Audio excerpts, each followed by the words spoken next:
कि assembly election चोरी किए जा रहे हैं, हरियाणा चोरी किया गया, महाराष्ट्र चोरी किया गया, लोकसभा चोरी की गई। नरेंद्र मोदी वोट चोरी करके चुनाव जीतता है। नरेंद्र मोदी वोट चोरी करके, वोट कटवा के, वोट बढ़ा के चुनाव जीतता है। मीडिया नरेंद्र मोदी की है, मीडिया अंबानी की है, मीडिया अदानी की है, मीडिया हमारी नहीं है, तेजस्वी की नहीं है, स्टालिन जी की नहीं है। गुजरात मॉडल आर्थिक मॉडल नहीं है, गुजरात मॉडल वोट चोरी करने का मॉडल है। और नरेंद्र मोदी और अमित शाह की मदद हिंदुस्तान का इलेक्शन कमीशन करता है। पेपर लीक के बारे में धरना देता है, लाठीचार्ज होता है, अंदर कर देते हैं, एफआईआर लग जाते हैं, मगर हिंदुस्तान के इलेक्शन कमिश्नर के खिलाफ कोई एफआईआर नहीं कर सकता है। नरेंद्र मोदी, अमित शाह और इलेक्शन कमीशन वोट चोरी कर रहे हैं। यह आपको खत्म करने का तरीका है। ये यहां नहीं रुकेंगे। आप ये मत सोचो कि भैया वोट ले लिया तो क्या हुआ, इसके बाद राशन कार्ड जाएगा, उसके बाद जमीन जाएगी। नरेंद्र मोदी वोट चोर, छोटे बच्चे कि एक व्यक्ति को एक वोट मिलेगा। आपने 65 लाख वोट बिहार में क्यों काटे?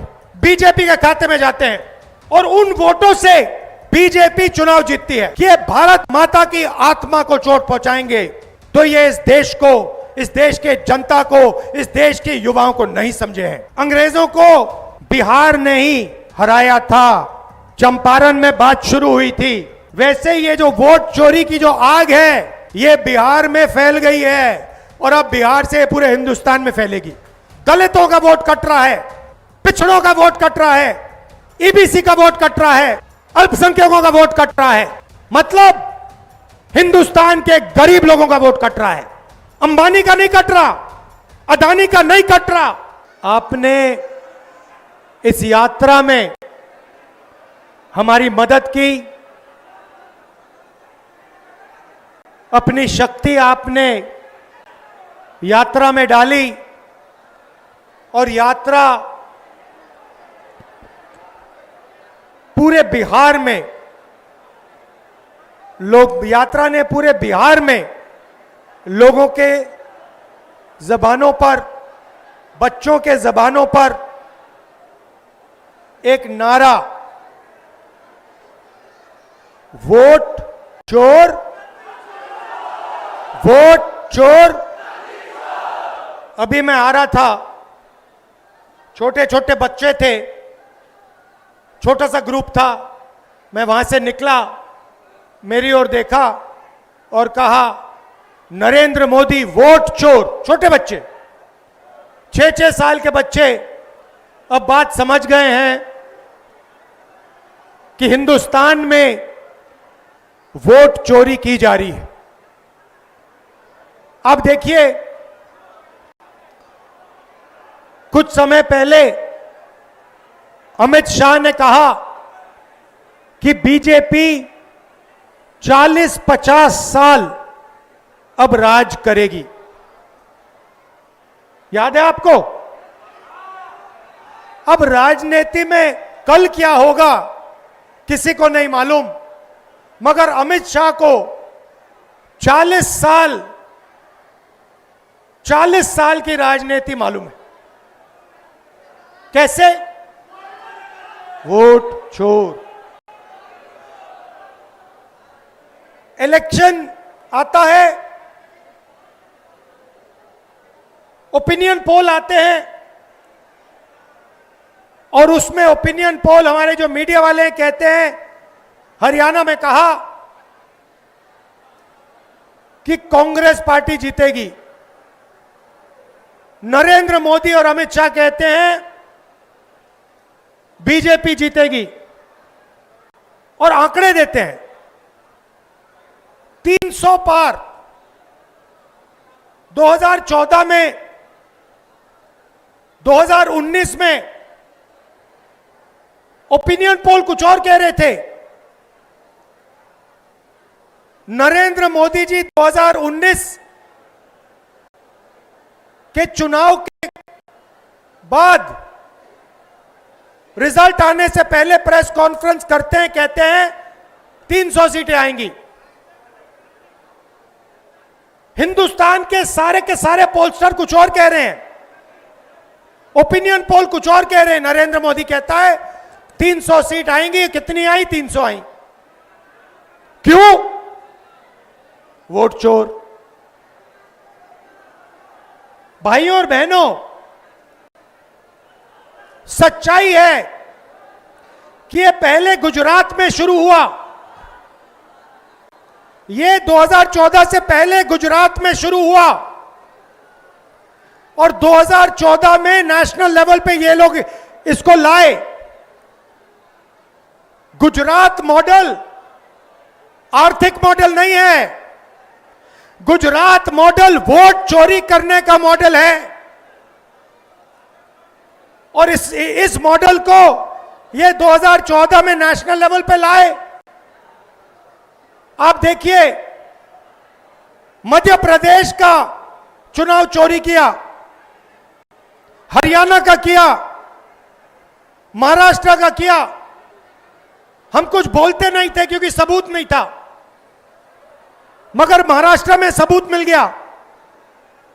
इन्होंने कुछ ज्यादा कर दिया। लोकसभा में हमारा गठबंधन जीतता है, 4 महीने बाद असेंबली इलेक्शन होता है, हमारे गठबंधन जमीन पे दिखता ही नहीं है, खत्म। फर्क क्या था? फर्क था कि लोकसभा में जितने वोट हमें मिले उतने ही हमें विधानसभा में मिले। इलेक्शन कमीशन ने लाखों वोट जोड़े, तकरीबन 1 करोड़ वोट लोकसभा के बाद जोड़े। वो सारे के सारे वोट बीजेपी के खाते में जाते हैं और उन वोटों से बीजेपी चुनाव जीतती है। हमने इलेक्शन कमीशन से पूछा, हमें वोटर लिस्ट दीजिए, कहते नहीं देंगे। हमने कहा वीडियोग्राफी दिखाइए, कहते नहीं देंगे। और उसके बाद कानून बनाते हैं कि 45 दिन में वीडियोग्राफी खत्म कर दो, डिस्ट्रॉय कर दो। तो फिर हमने क्या किया? हमने एक टीम को कर्नाटक में माधेपुरा विधानसभा में हमने उनसे कहा कि देखिए, आप थोड़ी गहराई में जाइए। मैं उन लड़कों का धन्यवाद करना चाहता हूं। 4-6 महीने 16-16 घंटे उन्होंने काम किया। मैं बताता हूं क्या किया।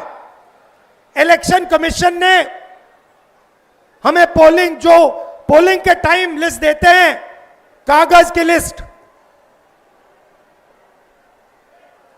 200 किलो कागज, 8 फुट ऊंची गड्डियां कागज की। हर लिस्ट को, एक चेहरे को लाखों चेहरों से मिलाया, एक चेहरे को लाखों फोटो से मिलाया, एक नाम को लाखों नामों से मिलाया और सच्चाई निकाली। भाइयों और बहनों, माधेपुरा असेंबली में, मैं लोकसभा की बात नहीं कर रहा हूं, एक असेंबली में 1 लाख फर्जी वोटर मिले।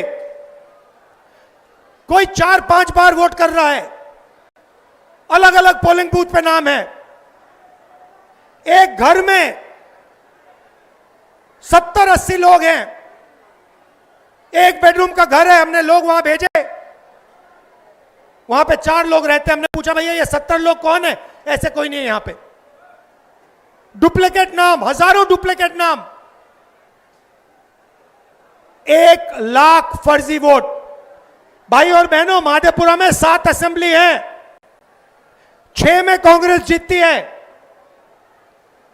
जहां पे 1 लाख फर्जी वोट थे, वो सारे के सारे बीजेपी को गए। और एक असेंबली में 1 लाख वोट से बीजेपी जीतती है और पूरी लोकसभा को ले जाती है। भाइयों और बहनों, यह सिर्फ कर्नाटक सेंट्रल में नहीं हुआ है, यह हिंदुस्तान में 70-80 सीटों में किया गया था। और मैं आप इसको स्टेज से बता रहा हूं, हमने काम शुरू कर दिया है। माधेपुरा पहला कदम है।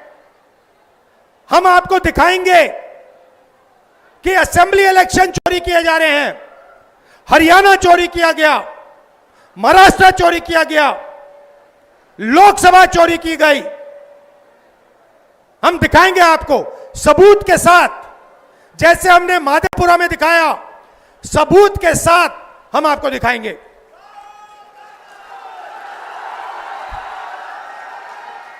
और ये वोट चोरी क्यों की जा रही है? आप देखिए, ये संविधान जो है, ये अंबेडकर जी का संविधान है। ये अंबेडकर जी का संविधान है। ये हमारे लिए पवित्र किताब है।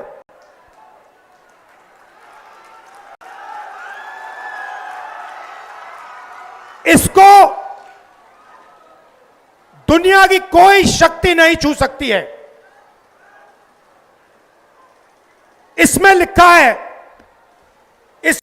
है हिंदुस्तान में एक व्यक्ति को एक वोट मिलेगा। इसमें कहीं नहीं लिखा कि एक व्यक्ति को 2 वोट मिलने चाहिए, 3 मिलने चाहिए, 5 मिलने चाहिए और दूसरे को वोट मिलना ही नहीं चाहिए। मैं इलेक्शन कमीशन से पूछता हूं, इसमें लिखा है कि एक व्यक्ति को एक वोट मिलेगा। आपने 65 लाख वोट बिहार में क्यों काटे? आप संविधान पर आक्रमण कर रहे हो। बिहार में हजारों लोग हमसे मिले, हजारों लोग मिले, कहते हैं भैया हमने तो वोट किया, 3-4 बार वोट किया, हमारे पास सारी की सारी आईडी है, हमारा वोट काट दिया। हजारों लोग से मैं मिला हूं। यहां पे जिंदा लोगों को मार दिया। और आप देखिए किसको मार रहे हैं, आप देखिए किसका वोट कट रहा है। मैं आपको बताता हूं, दलितों का वोट कट रहा है, पिछड़ों का वोट कट रहा है, ईबीसी का वोट कट रहा है, अल्पसंख्यकों का वोट कट रहा है। मतलब हिंदुस्तान के गरीब लोगों का वोट कट रहा है। अंबानी का नहीं कट रहा, अदानी का नहीं कट रहा, हिंदुस्तान के गरीब लोगों का वोट कट रहा है, क्योंकि वो नहीं चाहते कि आपकी आवाज सुनाई दे। वो नहीं चाहते कि आप अपनी जमीन की रक्षा कर पाओ। वो नहीं चाहते कि आप पेपर लीक के सामने खड़े हो पाओ। वो नहीं चाहते कि आपके बच्चों को रोजगार मिले, इसलिए इस पर आक्रमण कर रहे हैं। भाइयों और बहनों, इसके बिना हिंदुस्तान के गरीबों के पास कुछ नहीं है। जो अधिकार आपको मिले हैं वो इस किताब से मिलते हैं। और ये कोई नई किताब नहीं है, इसमें सोच जो है हजारों साल पुरानी है। यहां पे स्टालिन जी आए, इसमें पेरियार जी की सोच है। यहां पे वेणुगोपाल जी बैठे हैं, इसमें नारायण गुरु जी की सोच है। इसमें अंबेडकर जी की सोच है, इसमें फूले जी की सोच है, इसमें गांधी जी की सोच है, इसमें भगवान बुद्ध की सोच है, इसमें कबीर की सोच है। यह हमारी आत्मा की किताब है। और मैं बता रहा हूं, अगर वोट चोरों ने यह सोच रखा है कि ये भारत माता की आत्मा को चोट पहुंचाएंगे, तो ये इस देश को, इस देश के जनता को, इस देश के युवाओं को नहीं समझे हैं। भाइयों और बहनों, मैं आपको गारंटी देके कह रहा हूं, और अच्छी तरह सुनिए, नरेंद्र मोदी वोट चोरी करके चुनाव जीतता है। नरेंद्र मोदी वोट चोरी करके वोट कटवा के, वोट बढ़ा के चुनाव जीतता है और नरेंद्र मोदी और अमित शाह की मदद हिंदुस्तान का इलेक्शन कमीशन करता है।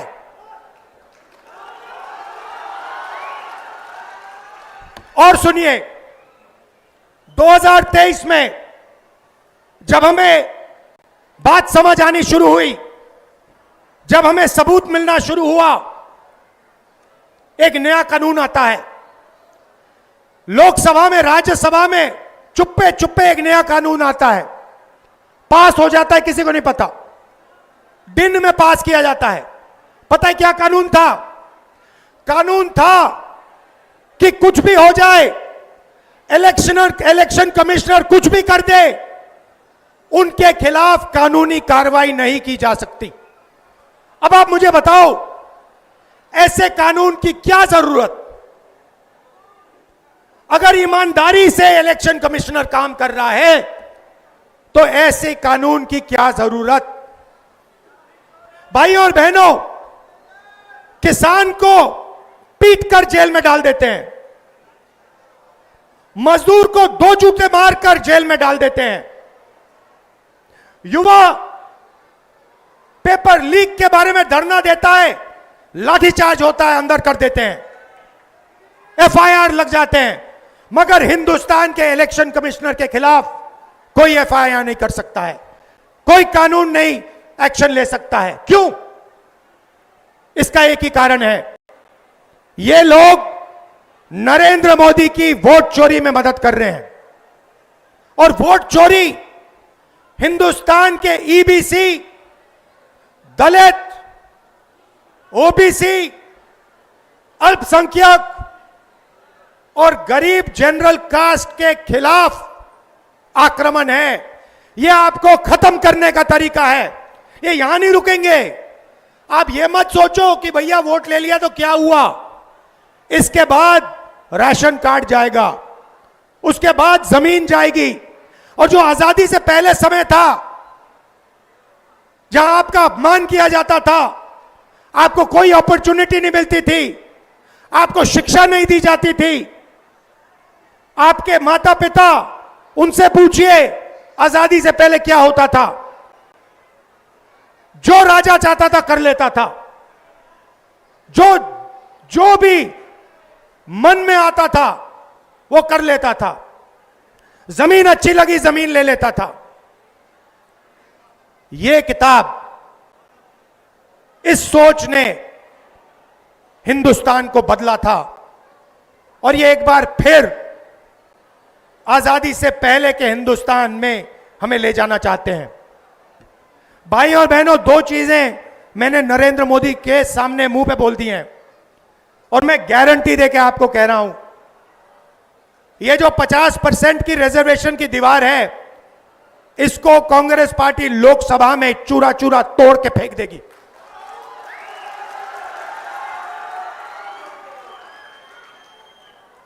इसका चूरा बना के हम परे कर देंगे। भाई और बहनों, कॉर्पोरेट इंडिया देखिए, मीडिया देखिए, मैं आपसे पूछना चाहता हूं, हिंदुस्तान के बड़े बड़े एंकर्स हैं, टीवी पे आते हैं, आप इन सबको जानते हो। मुझे इनमें से एक ओबीसी, एक ईबीसी, एक दलित नाम बता दो। मुझे एक नाम बताओ, मीडिया में दलित नाम बताओ, ओबीसी नाम बताओ, ईबीसी नाम बताओ, कहां है? आदिवासी नाम बताओ, कहां है?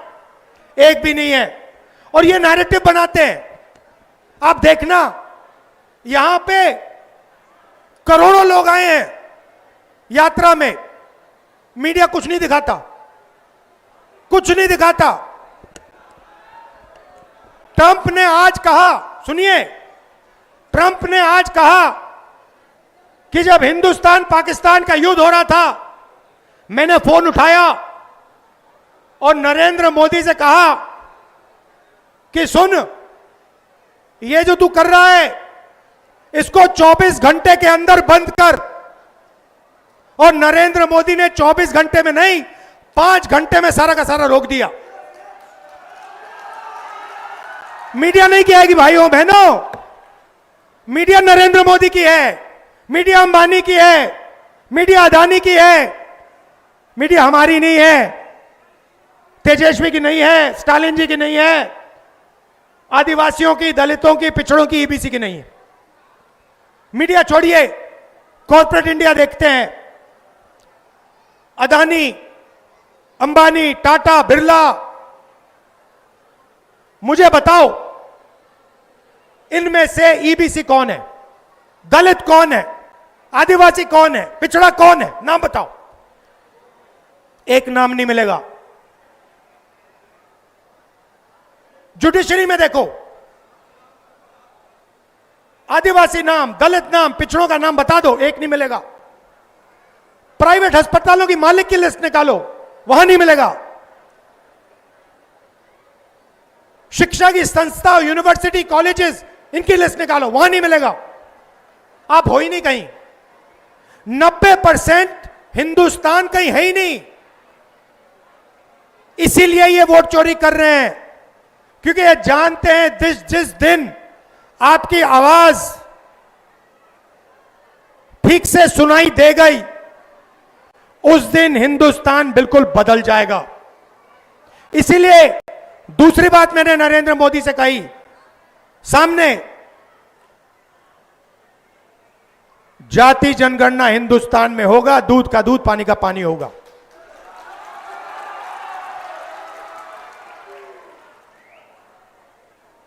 ये जो प्रदेश है, ये क्रांति का प्रदेश है।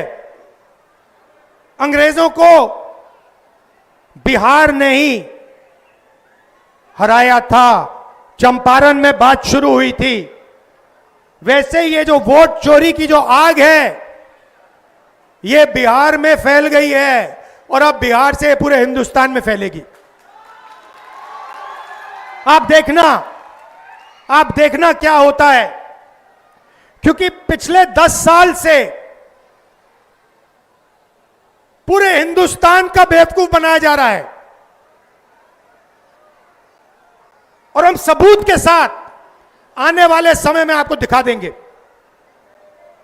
जैसे माधेपुरा में दिखाया, वैसे आपको हम दिखाएंगे कि पिछले 10 साल नरेंद्र मोदी, अमित शाह और इलेक्शन कमीशन वोट चोरी कर रहे हैं, और आपकी आवाज,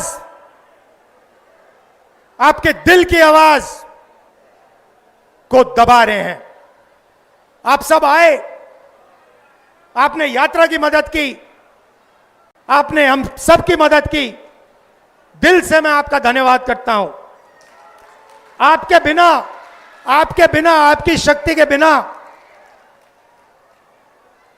यह यात्रा शुरू भी नहीं होती। यह यात्रा हमारी नहीं है। आप यह मत सोचो कि यात्रा तेजस्वी जी, भट्टाचार्य जी, साहनी जी, राहुल गांधी हम कर रहे हैं। नहीं, यात्रा आपकी है, आपकी आवाज है यात्रा में। हम आपकी आवाज के साथ खड़े हैं, मगर शक्ति आप में है, ज्ञान आप में है, और आप में देश को बदलने की ताकत है।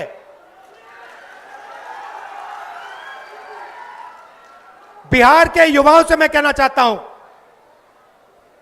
नरेंद्र मोदी जी ने, अमित शाह ने, अंबानी और अदानी ने आपके हाथ से आपका रोजगार छीना है, आपके हाथ से आपका भविष्य छीना है।